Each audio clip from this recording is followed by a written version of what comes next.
नमस्कार विद्यार्थियों। एमए उत्तरार्ध हिंदी के एमए पूर्वार्ध हिंदी के विद्यार्थियों, इस नए सत्र में आपका स्वागत है। आपको ई व्याख्यानों के माध्यम से आपके सिलेबस से संबंधित व्याख्यान दिए जाएंगे।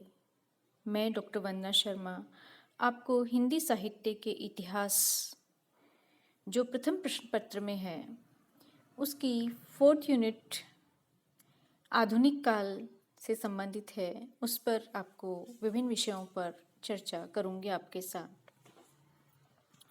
विद्यार्थियों, हिंदी साहित्य का इतिहास आप इस बात से और इस विषय में क्या हो सकता है इससे भली भांति परिचित हैं, क्योंकि आपने बीए के तीनों वर्षों में हिंदी साहित्य के इतिहास को टुकड़ों टुकड़ों में पढ़ा है। प्रथम वर्ष था, वहाँ आपके हिंदी साहित्य का आदिकाल और भक्तिकाल संकलित था। जब आप द्वितीय वर्ष में आए तो वहाँ पर रीतिकाल का अध्ययन आपको कराया गया था, और आधुनिक जब आप बीए फाइनल में आए तो वहाँ पर आधुनिक काल का अध्ययन आपने किया था।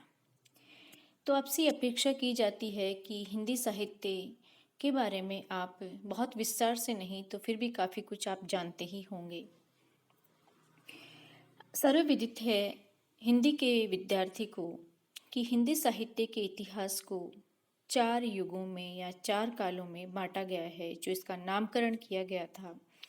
पहला युग आदिकाल, दूसरा भक्तिकाल, तीसरा रीतिकाल और चौथा है आधुनिक काल, जिसको शुक्ल जी ने गद्यकाल भी कहा। इस प्रकार से इन 4 कालखंडों में संपूर्ण हिंदी साहित्य को समाहित करके अध्ययन करने की प्रवृत्ति हमारे यहाँ विद्यमान है। साहित्य की रचनाओं को, उनके विश्लेषण को किस कालखंड में डाला जाए, कैसे किया जाए, किस काल प्रवृत्ति और किससे वो समसामयिक है, कैसे रचना रची गई और वो कैसे समसामयिक होती है, उसका क्या महत्व है, ये किसी रचना विशेष को किसी कालखंड में युग विशेष में रखकर ही किया जाता है। तो विद्यार्थियों, जो ये आधुनिक काल है, आधुनिक काल कब से प्रारंभ होता है या इसे आधुनिक क्यों कहा गया? संवत 1700 से 1900 तक का जो युग था, जिसे रीतिकाल कहा गया, ये 1900 के पश्चात की जो कालखंड है वो हिंदी साहित्य में आधुनिक काल के नाम से जानी जाती है। आधुनिक काल 1857 सन 1857 की क्रांति है। उस समय 2 घटनाएं हुई थी। एक भारतेंदु का जन्म हुआ 1850 में और 1857 में ये क्रांति हुई थी।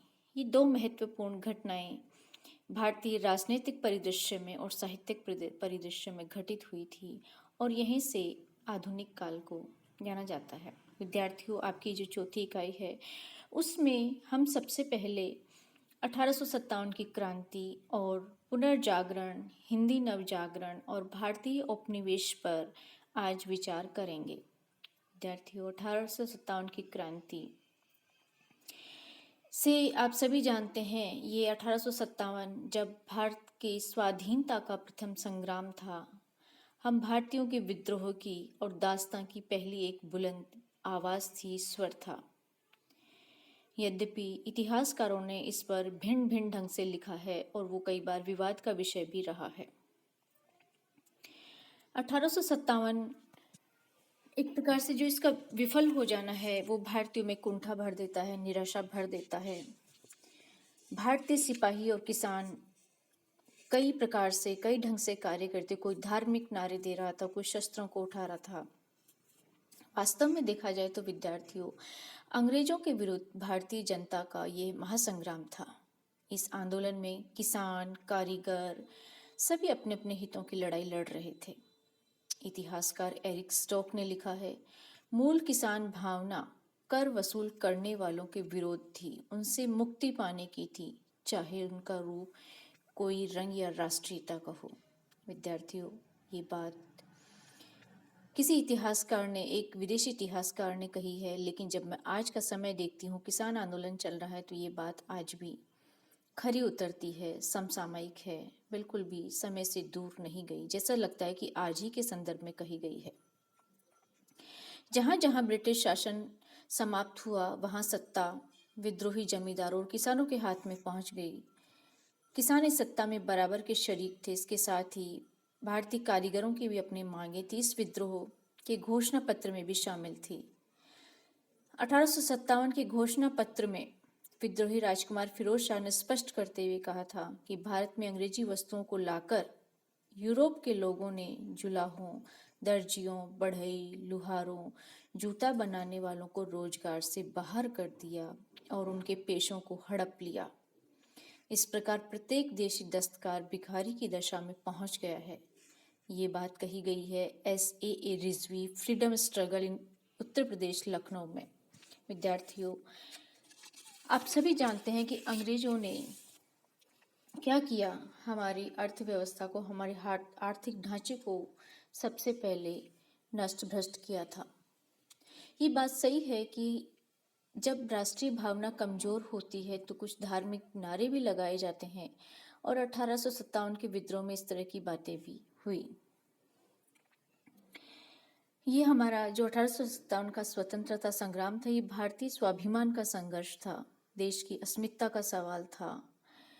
और इसमें एक ये भी समय था कि देश में राजभाषा भी विकसित हो रही थी, लोग अपने अपने स्तर पर विरोध भी कर रहे थे, जन भाषाएं भी चुनी जा रही थी। अरबी, फारसी, संस्कृति, हिंदू, उर्दू सभी अपने अपने ढंग से प्रयोग में ली जा रही थी। और जो इस समय महिलाओं ने, स्त्रियों ने, रानी लक्ष्मीबाई का जो योगदान था, सबसे अधिक महत्व रानी लक्ष्मीबाई और उनकी सहयोगी साधारण स्त्रियों ने भी इस स्वतंत्रता संग्राम में योगदान दिया था। रानी लक्ष्मीबाई की सुभद्रा कुमारी की चौहान की कविता है, वो अत्यंत लोकप्रिय हुई, और उसमें सभी जानते हैं कि रानी ने किस तरह से संघर्ष किया था, किस तरह से एक आग में अपने आप को झोंका था। तो हमारे जो स्वतंत्रता संग्राम का आंदोलन था, लेकिन दुर्भाग्य ये था कि वो कमजोर पड़ दिया गया, दबा दिया गया, और अंग्रेजों का जो दमन चक्र था वो और अधिक तीव्र हो चुका, भयावह हो चुका।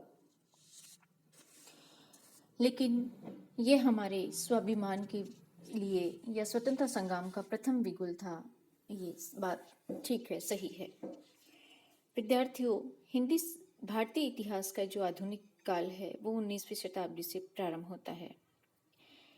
साहित्य का इतिहास ही नहीं, हिंदी साहित्य का इतिहास ही नहीं, अपितु भारतीय का इतिहास है। भारतीय इतिहास का जो आधुनिक काल है वो भी 19वीं शताब्दी से ही प्रारंभ होता है।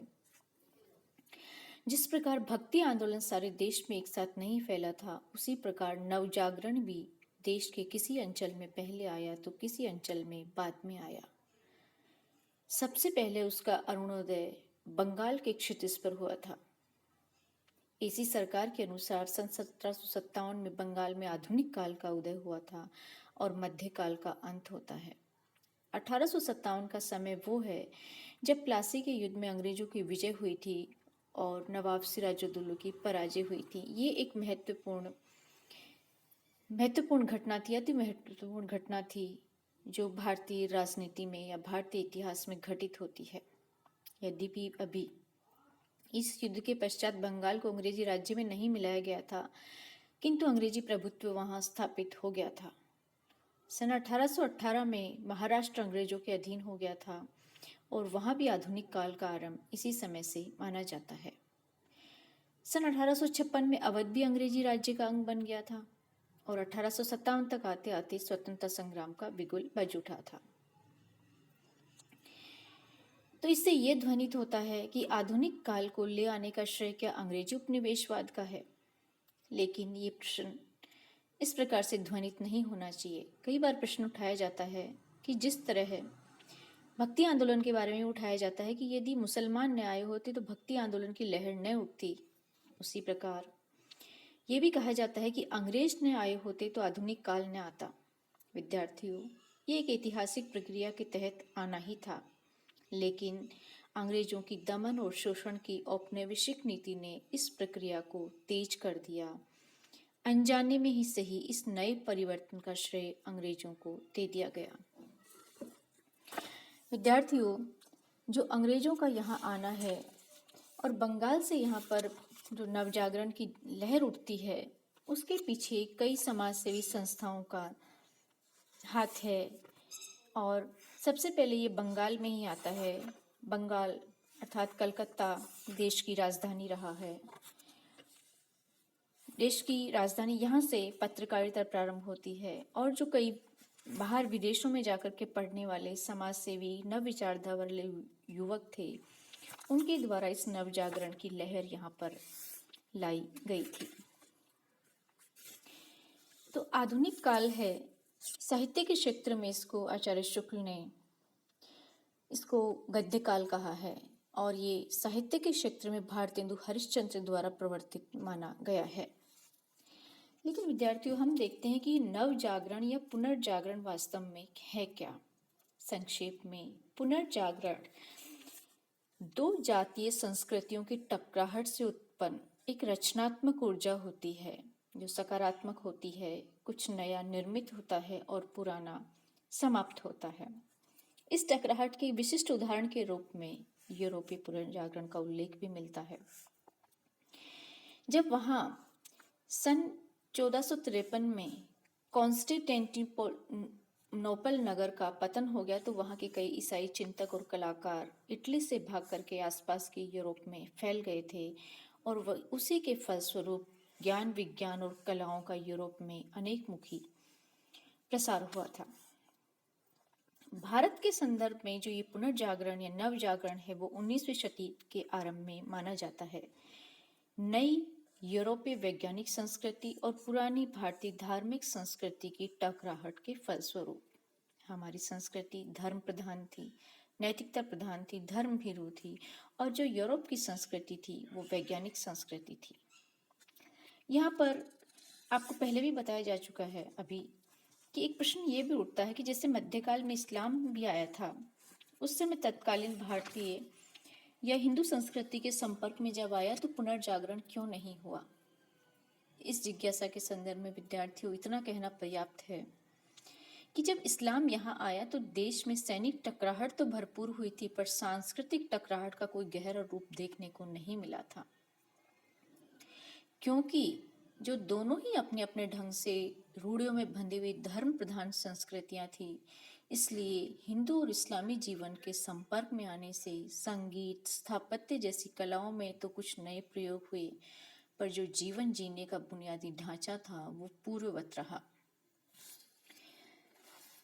जो मनुष्य की चेतना है, समग्र और संपूर्ण मनुष्य की जो परिकल्पना है वो भारतीय इस पुनर्जागरण की चेतना के केंद्र में है और इसका आरंभ विद्यार्थियों राजा राम मोहन राय के व्यक्तित्व में है, तो इसकी निष्पत्ति महात्मा गांधी के साथ में।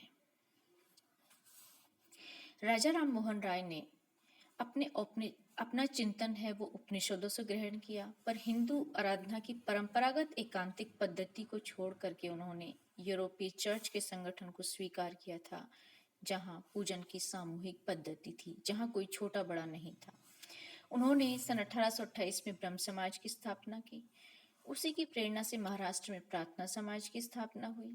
सन 1867 में हिंदी के क्षेत्र में स्वामी दयानंद ने 1875 में आर्य समाज की स्थापना की।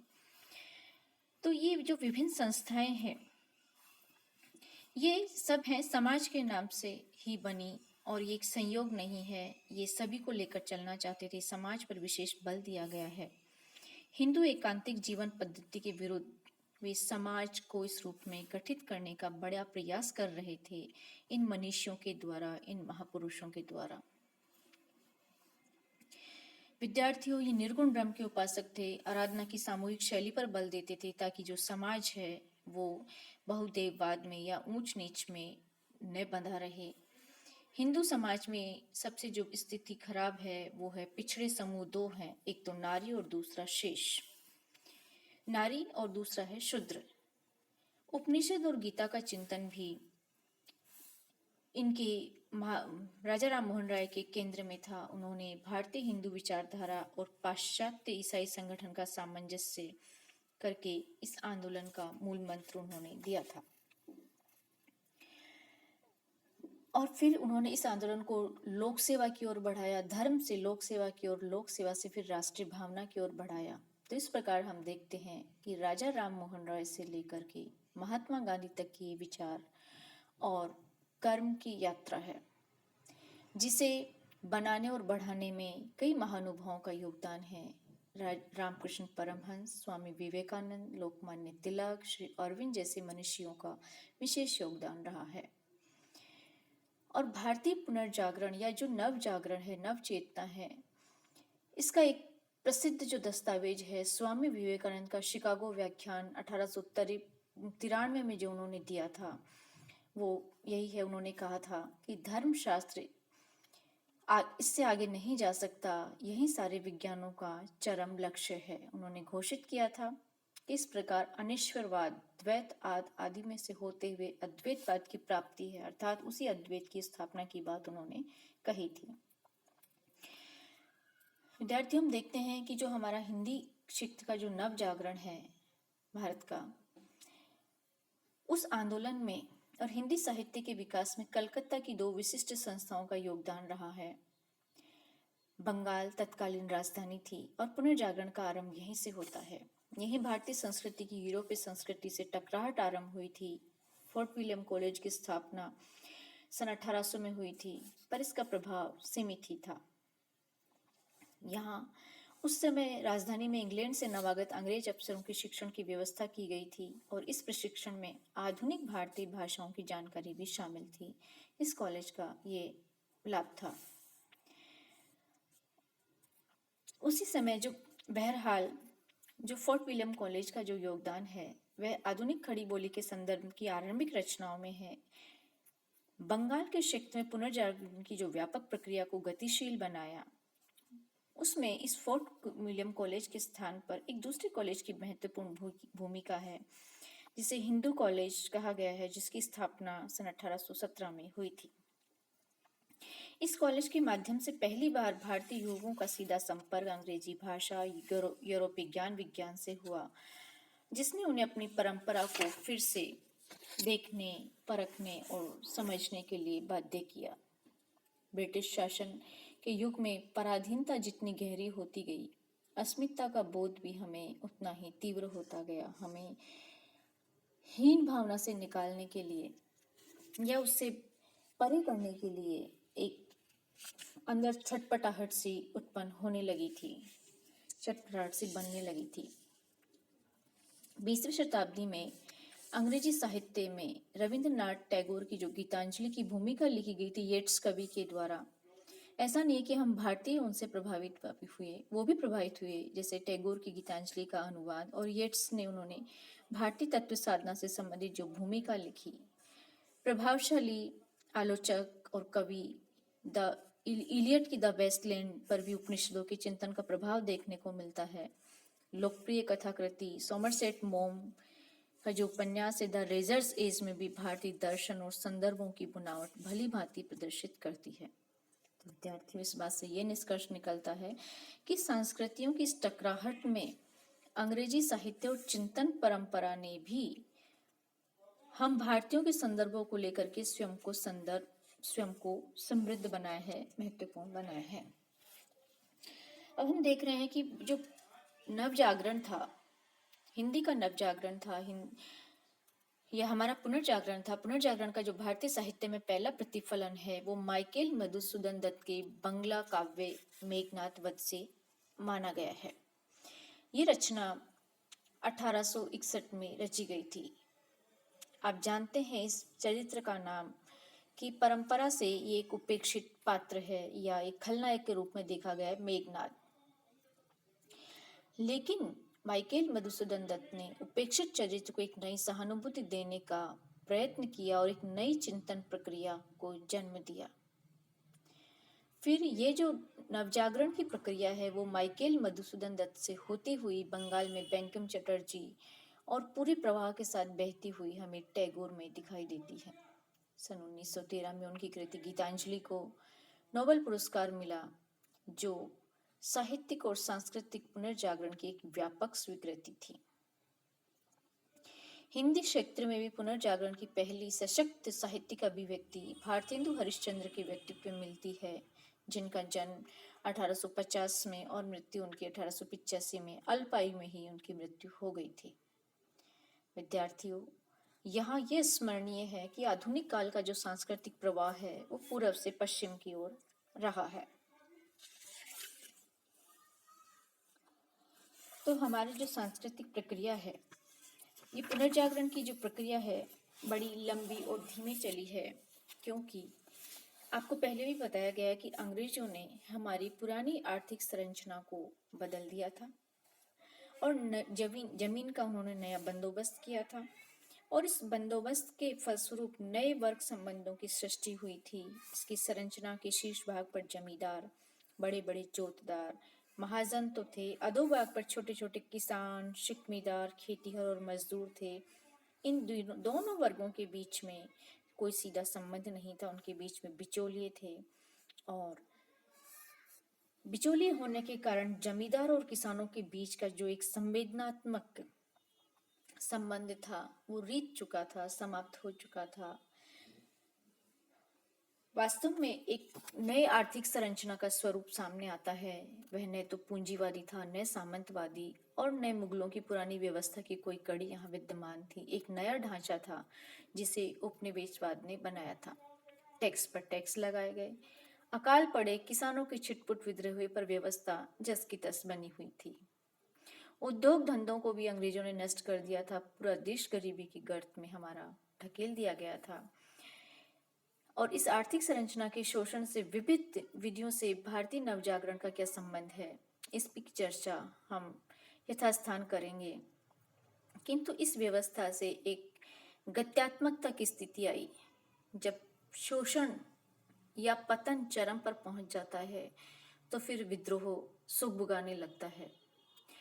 विद्रोह, ये नवजागरण किस रूप में आया विद्यार्थियों, हम थोड़ा सा इसको और देखते हैं। प्रेस और समाचार पत्रों के ने इसमें बहुत बड़ा योगदान दिया। विचार स्वातंत्र्य की नींव पड़ी। इसके माध्यम से बुद्धिजीवियों ने अंग्रेजों के अत्याचार का विरोध करना प्रारंभ किया था। यूं तो प्रेस खोलने और समाचार पत्र निकालने का श्रेय बैप्टिस्ट मिशन के प्रचारक केरे को जाता है। सन 1800 में वॉर्ड केरे और मार्शमैन ने कलकत्ते से थोड़ी दूर श्री रामपुर में डेनिस मिशन की स्थापना की थी और केरे ने पंचानन कर्मकार और मनोहर की सहायता से देवनागरी अक्षरों की ढलाई भी की थी और प्रेस भी खोला था। और इसी श्री रामपुर से 2 पत्र भी प्रकाशित हुए थे, समाचार पत्र दर्पण और दिग्दर्शन। इसके बाद तो देश भर से धड़ाधड़ छापे खाने खुलने लगे और समाचार पत्र निकलने लगे।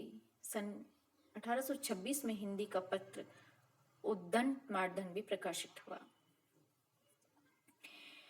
जब ये विचारों की प्रक्रिया तीव्रता से पूरे देश में प्रसारित होने लगी बुद्धिजीवियों के द्वारा समाचार पत्र पत्रिकाओं के माध्यम से, तो ये स्वतंत्र अंग्रेज अधिकारियों को सहन नहीं हुई। उन्होंने आज्ञा पत्र के द्वारा उनकी स्वतंत्रताओं पर अनेक प्रतिबंध लगा दिए गए और इसका सबसे अधिक विरोध स्वयं अंग्रेज एक अफसर बकिंघम ने किया था। लेकिन उसके इस विरोध पर उसको बाध्य करके वापस लंदन भेज दिया गया और दूसरा आज्ञा पत्र जारी करके और कड़े पत्रों के साथ में ये बंधन लगा दिया गया। राजा राम मोहन राय ने अपने मित्रों के साथ इसका डटकर विरोध किया था और कलकत्ता उच्च न्यायालय में इसके विरुद्ध एक याचिका भी दायर की थी। तो विद्यार्थियों, इस तरह से एक अलोकतांत्रिक प्रक्रिया वहां चल रही थी, लेकिन कुछ मनीषियों के द्वारा, कुछ बुद्धिजीवियों के द्वारा धीरे धीरे हमारा देश नव जागरण की ओर कदम बढ़ा रहा था। उपनिवेश विरोधी चेतना जागृत करने का सर्वाधिक श्रेय पाश्चात्य शिक्षा को भी है। समाचार पत्रों के साथ में पाश्चात्य शिक्षा को भी है। जवाहरलाल नेहरू ने भारत एक खोज में स्वीकार किया कि भारत को अंग्रेजी शिक्षा बड़ी लाभप्रद हुई, किंतु जनता की इस पर प्रतिकूल प्रतिक्रिया हुई थी, वे भारतीय संस्कृति के कारण हुई थी। प्रारंभ में अंग्रेज इस देश के निवासियों को परंपरागत शिक्षा ही देना चाहते थे, लेकिन बाद में उनको लगा कि हम यहाँ अपनी व्यवस्था कैसे करेंगे, अपनी कार्य प्रणाली कैसे लेंगे, तो उन्होंने अंग्रेजी में लॉर्ड मैकाले के माध्यम से अंग्रेजी शिक्षा का एक प्रारूप तैयार किया गया था सन 1835 में और कुछ वाद विवादों के बाद में इसे स्वीकार कर लिया गया था। सन 1857 में कलकत्ता, मद्रास और बम्बई में विश्वविद्यालय भी खुले थे और अंग्रेजी शिक्षा के माध्यम के रूप में अंग्रेजी स्थापित हो गई थी। यदि देशी भाषाएं शिक्षा का माध्यम रही होती तो आज देश का सांस्कृतिक राजनीतिक नक्शा दूसरा ही होता। अंग्रेजी शिक्षा प्रणाली को सरलतापूर्वक स्वीकार नहीं किया गया था। इसका कई स्थानों पर विरोध हुआ। अंग्रेजी के माध्यम के कारण तत्कालीन जो भद्रलोक था, जो तत्कालीन संभ्रांत पढ़ा लिखा वर्ग था, जो विदेशों में भी अध्ययन करके आ जाता था, वो सामान्य जनता से कट करके अलग हो गया और अलगाव की प्रक्रिया किन्हीं अंशों में आज भी कायम है। हिंदी भाषी क्षेत्रों में अंग्रेजी शिक्षा का प्रसार बहुत बाद में हुआ था। यद्यपि फिर भी जो भौतिक परिस्थितियों में बदलाव हुआ, पाश्चात्य शिक्षा के कारण प्रभाव जो नवजागरण को आधारभूत कारण मान ही लिया गया था और इस काल के जो महापुरुष थे, राजा राम मोहन राय, महादेव गोविंद रानडे, स्वामी दयानंद, एनी बेसेंट पर विचार करने से उपयुक्त सामान्यकरण ये महानुभाव थे जिन्होंने इस पर अपने अपने विचार भी प्रकट किए थे। अब प्रश्न ये बनता है कि जो ये भारत व्यापी नवजागरण था, इसका कोई भौतिक कारण भी था क्या? मार्क्सवादियों ने इस पर अलग ढंग से विचार किया है। सन 1974 में राजा राम मोहन राय की दूसरी जन्मशती के अवसर पर सुमति सरकार और अशोक सेन ने इस संबंध में कई लेख भी लिखे थे और विचार भी प्रकट किए थे। इसमें सुमति सरकार का कहना था कि पहले से मार्क्सवादी नवजागरण पर विचार करते हुए परंपरा बनाम प्रगति के संदर्भ में पश्चिमीवाद का समर्थन करते हैं। परंपरा और आधुनिकता के आधार पर लिए गए निर्णय ब्रिटिश साम्राज्य के शोषण पर पर्दा डाल देते हैं। राजा राम मोहन राय का परंपरा से अलगाव अंतर विरोधों से भी भरा हुआ है। उन्होंने कट्टर हिंदूवादियों से भी समझौता किया था। विद्यार्थियों, भारतवर्ष में नवजागरण से संबंध व्यक्तियों ने वही किया जो रिजोर्मेंटो आंदोलन से संबंध लोगों ने किया था। रिजोर्मेंटो आंदोलन इटली का आंदोलन था। तत्कालीन निषेधात्मक औपनिवेशिक अर्थव्यवस्था से जूझने का और कोई उपाय नहीं था। अंग्रेजों के शोषण, लूट, धन अपहरण के प्रति ये लोग सचेत थे, किंतु कुछ लोगों के विचार से संस्कृति की विचारधारा नहीं थी। इस आधार पर इसका उनका अनिवार्य संबंध भी नहीं था। अंग्रेजों का जो औपनिवेशिक प्रभाव था वो हमारी संस्कृति के विभिन्न क्षेत्रों पर पड़ता है। इस नवजागरण का दायित्व दो संस्कृतियों की टकराहट में अपनी अस्मिता को ढूंढना या पहचानना भी है। भारतीय जो औपनिवेशिक अनुभव थे भारतीयों के, उसके मूल में ये कारण था कि भारतीय संस्कृति को शासक वर्ग ने हीन ठहराया, उसके कला को भी, उसके साहित्य को भी, और उपनिवेशवादियों की दृष्टि से भारतीय कला मृत हो चुकी थी। भारतीय कलाकारों में महान कला के सिद्धांतों के आयत्तीकरण की क्षमता भी निश्शेष हो गई थी। अतः अपनी ही अस्मिता को सिद्ध करने और साम्राज्यवादी विरोध के अभियान में योग देने में कला भी पीछे नहीं रहना चाहती थी और उसने अपनी महान परंपरा की ओर देखा। सन 1867 में कंपनी सरकार ने कला के ही नहीं, औद्योगिक कला के भी कई स्कूल खोले थे और उनके मतानुसार भारतीय कलाकारों को कला की भाषा का कै भी नहीं मालूम था। वे अच्छे कारीगर थे, प्रकृति का अच्छा अनुसरण करते थे, डिजाइन बनाने का कमाल भी उनको हासिल था, लेकिन यूरोपीय उपभोक्ता समाज को सस्ते वेतन में कारीगरों की कारीगरी मिल जाती थी।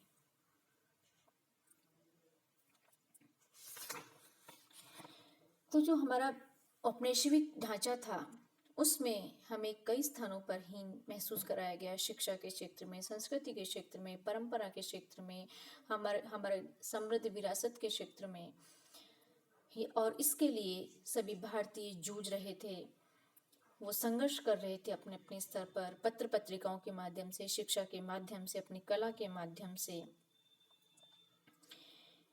तो इस भांति उनका जो संघर्ष 1857 से लेकर के निरंतर चला आ रहा था वो कई स्तरों पर मुखर होता है और निकल करके आता है। वास्तव में संस्कृति का जो सांस्कृतिक नवजागरण था उसमें संगीत घरानों का